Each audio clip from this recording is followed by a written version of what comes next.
Wassalatu wassalamu ala Rasulillah wa ala alihi washabbihi wa ala al-fasl at-tasi' ashar fi bayanil wajdi was safa.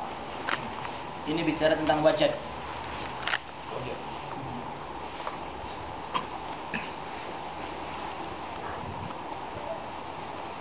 Wajad.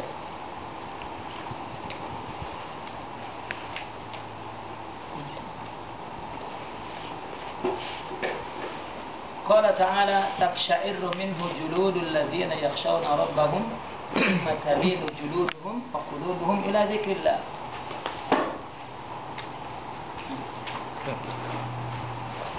Wa qala ta'ala afaman syaraha Allahu sadrahu lil Islam fahuwa ala nurin min rabbih fawailul lil qasiyati qulubuhum min dzikrillah. Wajad maknanya adalah khusyu'ur ruh inda mutala'ati sirril haq. Itu wajad. Wajad adalah khusyuk' ruh, kekhusyuan ruh ketika melihat sirrullah. Ketika fuad itu melihat jamal sifat Allah, tidak ada lagi di belakang sifat itu adalah zat Allah, dan itu terjadi ketika zikir, ketika terjadi asyik dan khusyuk, maka wajad. Mungkin wajad ini disebabkan dengar baca Quran, wajad ini disebabkan dengar qasidah, wajad ini disebabkan ada peristiwa alam kah, wajad. Ada kekhusyuan ruh kepada sir Allah. Atau wajad dikatakan ajzur ruh, justru ajz. Apa ajz? Lemah ruh, tidak mampu, maksudnya ajz. Tidak mampu dalam apa? Min ihtimali ghalabati syauq, menanggung tekanan rasa rindu. Dan ini tentu disebabkan dengar lagu, tiba-tiba dengar lagu-lagu cinta, maka dia rindu dengan kekasihnya. Itu kan wajar. Ini terjadi ketika merasakan manisnya zikir. Bukannya zikir lisan, tapi artinya zikir ingat kepada Allah, ingat kepada kekasih, lalu dengar lagu, maka wajad. Jadi wajad itu disebabkan oleh kata-kata yang indah. Al-Quran adalah kata-kata yang paling indah. Orang dulu digerakkan oleh syair. Dari dulu sampai sekarang syair memang boleh menggerakkan ya, emosi seseorang, perbuatan seseorang, syair. Maka zaman jahiliyah dulu, orang-orang tua itu menginginkan anaknya menjadi penyair, atau jika punya anak perempuan berharap suaminya adalah penyair. Karena di samping uangnya banyak dan dia mampu menggerakkan orang. Orang yang pelit, kedekut, dilantunkan syair, jadi uang keluar semua. Itu kekuatan kata-kata. Karena Nabi pun mengakui bahwasanya innal bayana la sihrun. Kata-kata itu penuh magic. Ada seorang wanita tidak mau dengan lelaki, ditulis cuma satu kertas kecil saja. Bidadariku. Itu sudah pertama sudah bidadariku. Aku satu-satunya orang yang paling beruntung mendapat anugerah dari Allah, hadirnya engkau di dalam hatiku. Aku tak penting apakah engkau menerima aku atau tidak, tapi bagiku sudah cukup. Engkau adalah segala-galanya bagiku. Perempuan baca itu langsung itu kan ada magic. Itu kata-kata subhanallah. Seorang penyair, dia pergi kepada Sohrab, kemudian tak ada air, mati, pingsan dia. Akhirnya ditolong oleh orang, dibawa ke rumah dia. Pas dia siuman, sadar, tengok, ini rumah ini banyak sekali gadis belum nikah. Tanya, kenapa gadis-gadis anak kamu ini banyak belum nikah? Manalah orang mau dengan saya, kami ini duduk di tengah padang pasir jauh dari orang. Jadinya dia balik, dia merasa berterima kasih kepada keluarga itu. Dia buat syair menceritakan keindahan, keelokan, kecantikan wanita yang di rumah itu. Dalam waktu seminggu orang antri tobur, tobur. Ya, tobur dari rumah dia sampai perkampungan untuk melamar nikah. Itu orang digerakkan oleh kata-kata. Atau penyihir. Yang kedua penyihir, sahir. Sihir itu pun kata-kata magic. Kata-kata yang magic lalu diulang-ulang. Itu akan melahirkan satu kekuatan magic.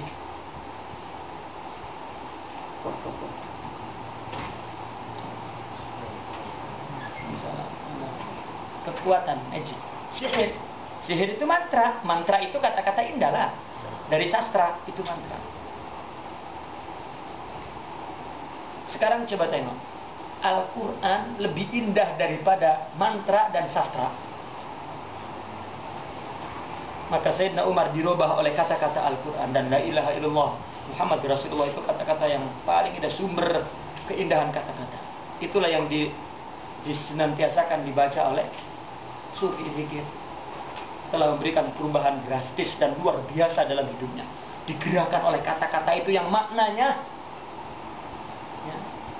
dalamnya tidak bisa dijajaki. Itu dalamnya makna. Kan kata-kata indah kan punya kedalaman makna. Tapi penyair-penyair itu kata-katanya cuma sebatas keindahan yang dapat dicapai oleh waktu dan masa, akal dan habis. Tapi Quran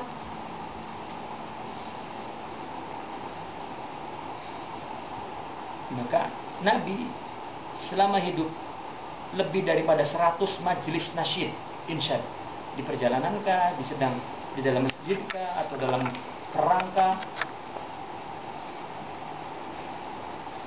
Karena Nabi mengatakan sendiri ketika datang ke Mekah untuk kedua kalinya, untuk Fatah Mekah itu, maka seorang sahabat melantunkan syair.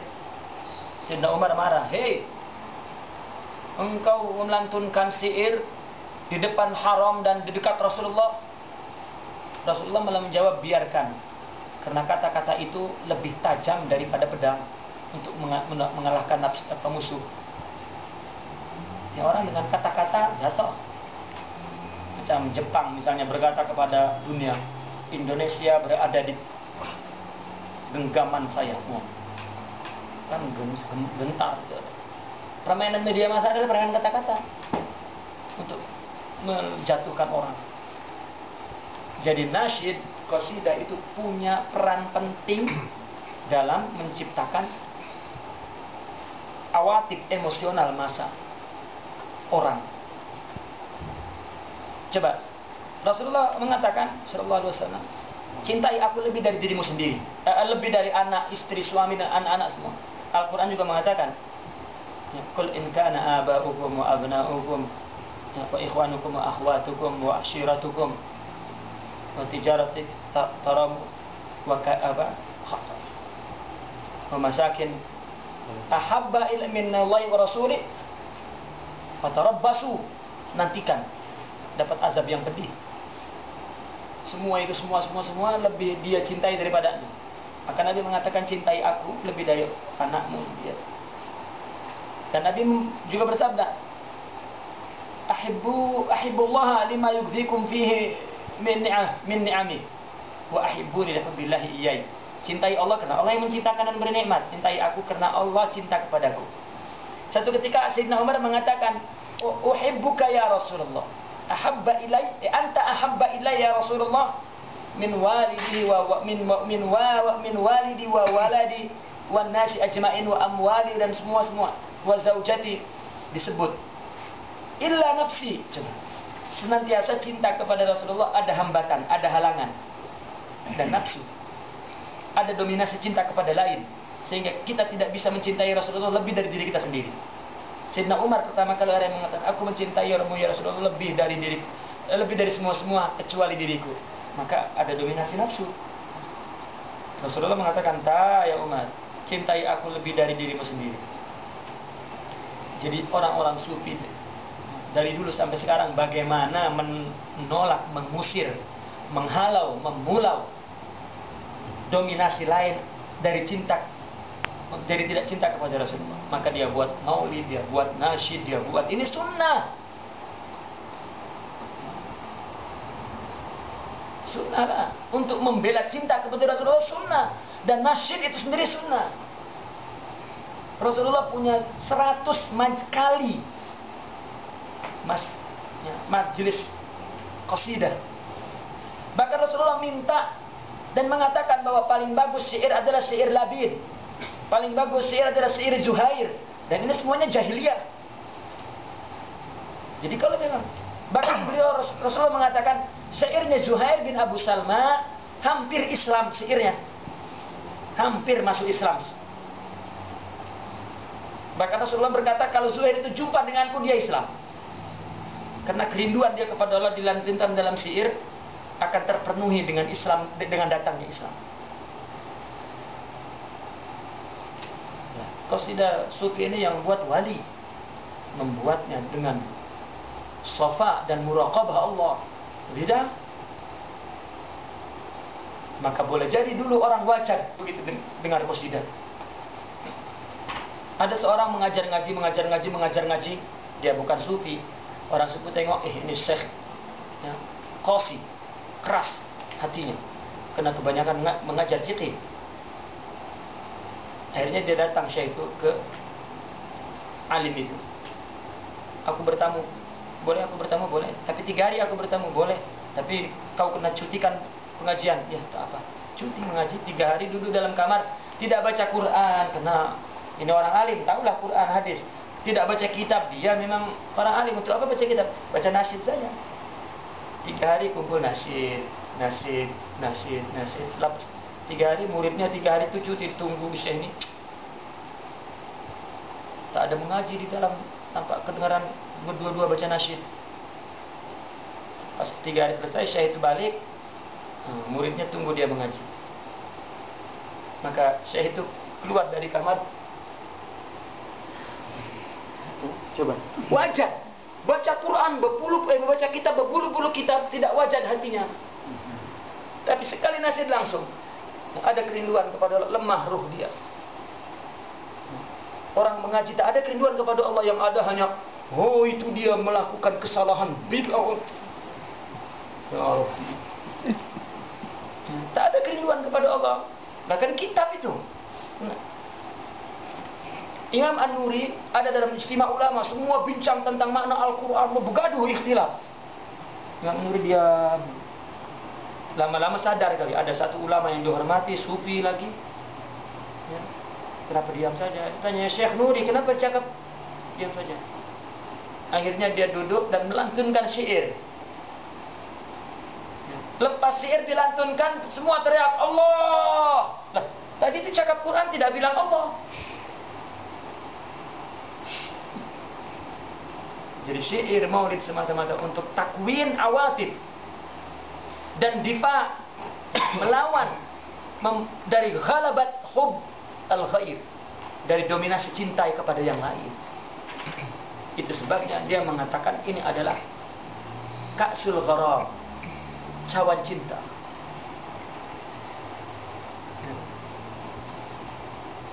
Maka Imam An-Nuri itu yang mengatakan al-fiqh yuqsil qulub wa tasawuf yuraqqiqu. Fikih mengeraskan hati dan tasawuf melembutkan. Semua fakih itu dilembutkan hatinya oleh sufi. Berabad-abad.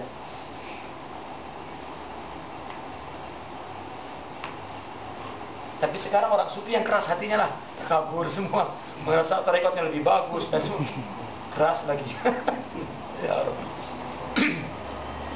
Maka wajad itu adalah satu kelemahan ruh disebabkan ada serangan dominasi kerinduan kepada Allah kita ketika merasakan manisnya zikir yang tidak dapat didapatkan mungkin dari baca kitab, dari nasyid. Tapi kalau orang Dulu kan Nabi mengatakan apabila baca Al-Quran maka menangislah. Wa idza lam tabki wa idza lam yabki fal tatabaku. Kalau dia tak nangis maka ciptakan nangis. Baca Quran ciptakan nangis. Itu sebabnya juga ya, nangis itu bagian daripada wajad, nama semua wajad. Karena jika Quran itu cerita tentang surga, gembiralah iblisat. Kalau tentang neraka maka dia merasa sedih. Kalau cerita tentang rahmat maka dia basat. Kalau bukan tentang tentang musibah-musibah maka dia jadi inqibat. Jadi tidak dikatakan wajad, karena wajad kesedihan, kesenangan, kesusahan, ya, menangis, ketawa, ya, itu wajad, disebabkan apa-apa yang dia dengar. Ya kan, artinya kondisi yang terjadi ini dengan sebab dia mendengar. Kalau sedih ya sedih, kalau menangis ya menangis, itu wajad namanya. Coba orang tengok di sekolah dia najah imtihan, akhir tahun dia najah. Begitu tengok iklan nama dia najah, ini kan apa namanya? Kan dengan melihat sesuatu bukan mendengar. Ya. Wajad gembira, maka gerakan ini haram. Masa haram? Tengok hasil imtihan dia lulus, begitu. Ini haram tak kira-kira? Tak adalah haram. Haram dari mana? Dalilnya tak ada. Gerak yang ditimbulkan oleh wajad tak haram. Sayyidina Abu Bakar ditanya oleh Rasulullah, ya Abu Bakrin, saya menyampaikan salam dari Allah, subhanallah, bahwa Allah ridho kepada engkau, dan Allah bertanya apakah engkau ridho kepada Allah? Allah ridho kepada engkau. Tak jawab Sayyidina Abu Bakar. Allah ridho, lalu saya ditanya ridho tak kepada Allah? Ya salah. Sahabat Ka'ab dipanggil Rasulullah, ya Ka'ab, datang sini, aku ingin memperdengarkan beberapa ayat Al-Quran kepada engkau, karena Allah memerintahkanku untuk membacakan ayat kepada engkau. Yang ditanya oleh Ka'ab bukan ayat apa. Tanya, Allah menyebut namaku? Iya. Namaku disebut Allah? Iya. Langsung jatuh. Kena dominasi rasa rindu ketika dia merasakan manisnya ingat Allah.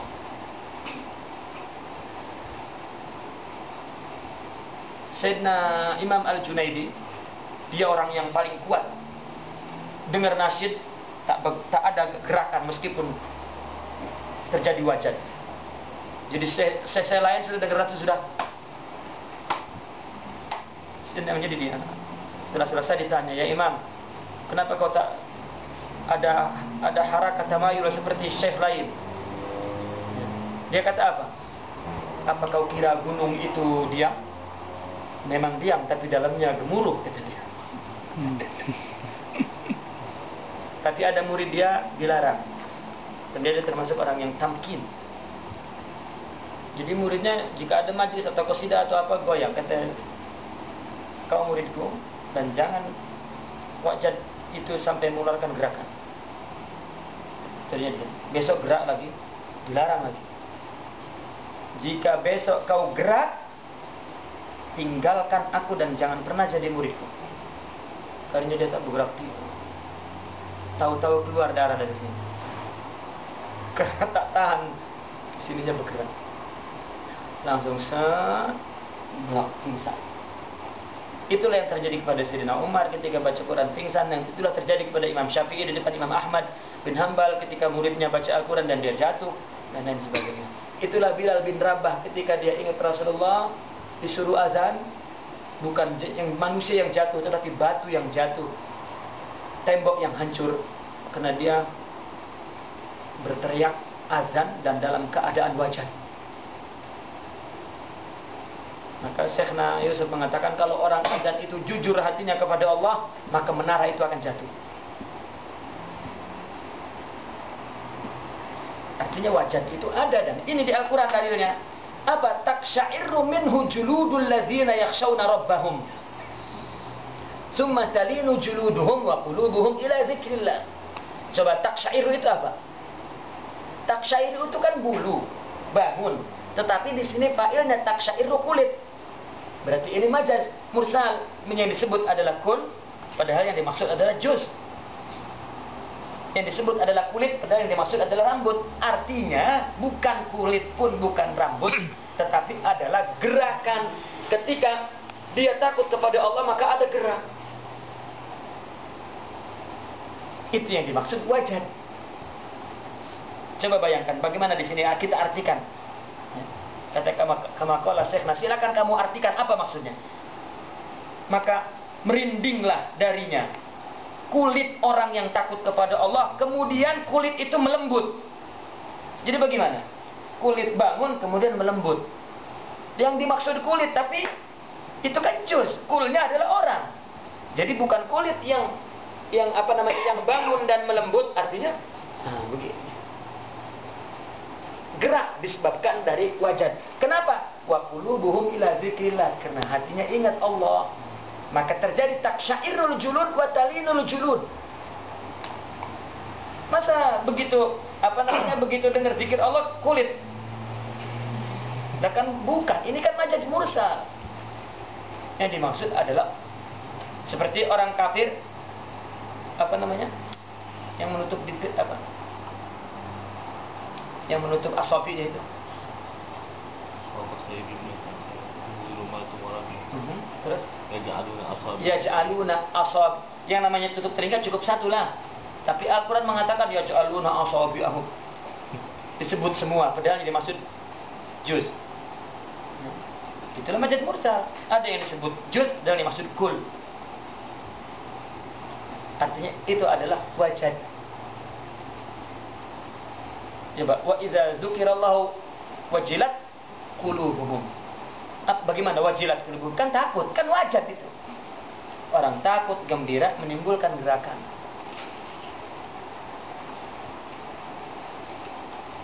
Seperti orang Madinah menyambut Rasulullah datang. Perempuan juga tola'al badru, semua senang. Dan di saat Aid di rumah Nabi seorang jariyah menyanyi. Nabi cuma ditutup hijab dan Nabi ceritanya tertidur begini. Ada seorang jariyah menyanyikan Ramadan. Kegembiraan Idul Fitri. Sayyidina Abu Bakar marah. Diamlah engkau menyanyi di depan Rasulullah. Kata Rasulullah, biarkan ya Abu Bakar, dia bergembira di hari Id. Kalau Rasulullah membiarkan dia gembira dan melantunkan nyanyi di hari Id, kenapa kita tidak gembira bersama ahbab, lalu berqasidah dan bernyanyi kemudian wajad? Kalau tidak wajad, fa in lam yajid falyatawajad. Kalau memang dia tak wajad, udah ciptakan saja Allah Allah Allah Allah. Lama-lama turun ke hati. Nabi pun menyuruh kalau baca Quran tak menangis, usahakan untuk menangis. Daripada menangis mendingan gembira. Itu wajad. Di Indonesia tahu ada sinden, tahu nggak sinden? Jaipong. Joget yang nanti seorang perempuan yang menggunakan pakaian yang suaranya melengking, suara penyanyi perempuan, gaya Jawa Barat gitu kan. Selalu di panggung disebut nama, kan dibagi duit, dikasih kertas, dibagi duit, nanti dibaca namanya oleh penyanyi itu sambil dinyanyikan dengan suara yang bagus. Dipanggil Akang Udin. Itu di depan dia ada pohon kapuk, tahu? Pohon yang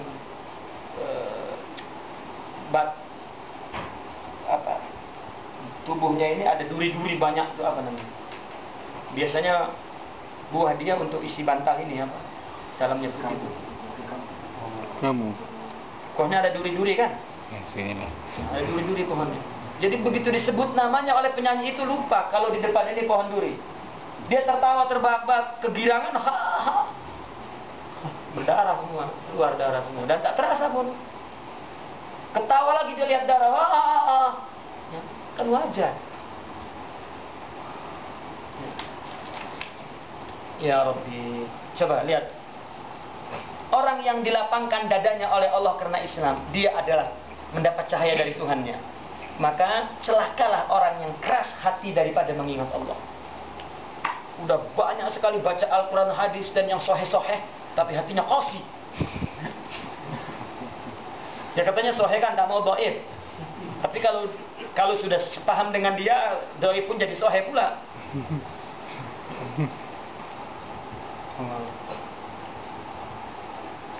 Waqala Rasulullah sallallahu alaihi wasallam jazabatun min jazabatil haq tuwazi amal tsaqalain. Coba, satu tarikan Allah. Itu pada hakikatnya zabah adalah tarikan Allah. Itu mengalahkan atau sama dengan amal manusia dan jin. Kita mau buat sesuatu, kita undang manusia dan jin, itu belum tentu bisa dekat dengan Allah. Tapi Allah satu jazabah saja sudah selesai. Orang mengaji 15 tahun, mengajar 20 tahun, enggak rokik-rokik hatinya. Qasi. Menyanyi 3 hari, langsung. Seorang membagi tahu kepada Imam Ahmad bin Hanbal. Ya Imam, lari ke rumahnya, dibuka, ada apa? Tengok orang sufi itu nyanyi-nyanyi. Dia penyanyi-nyanyi beramai-ramai dan beda. Imam Ahmad tanya apa yang dia nyanyikan. Lalu dilantunkan 2 bait. Anda lupa nih bait itu. Artinya, aku bernampak soleh di depan orang, padahal engkau ya Allah melihat aku adalah orang yang kotor. Bagaimana aku nanti di hadapan engkau ya Allah? Bait kata-kata itu. Lalu Imam Ahmad bertanya, ulangi lagi, apa yang dilantunkan itu? Diulang lagi 2 bait itu. Lagi, diulang lagi, lalu berdiri. Imam Ahmad yang bernyanyi terus. Masuk ke dalam bilik, nutup pintu keras, gabruk. Nangis di dalam. Itulah aku, katanya. Nampak soleh depan orang padahal di depan Allah. Itulah aku. Nangis. Orang yang bagi laparan. Salah orang. Salah lapor kepada orang. Rupanya Imam Ahmad dengar itu malah wajah dia balik. Ya Rabbi. Itu jazabah daripada Allah. Qala Al-Junaidi Al-Baghdadi al-wajad fi musadafatil batin minallahi waridun yurisu sururan wa huzna. Wajad itu adalah mendapatkan secara tiba-tiba di dalam dirinya, di dalam batinnya dari Allah. Apa? Sebuah warid dari Allah yang membawa kegembiraan dan kesedihan. Fal wajad ala nau'ain. Wajad ada 2, ada wajadul jusmani an-nufsani, wajadul ruhani rahmani. Tadi yang macam orang dengar sinden tadi pukulkan kayu dan berdarah itu wajad jusmani nafsani.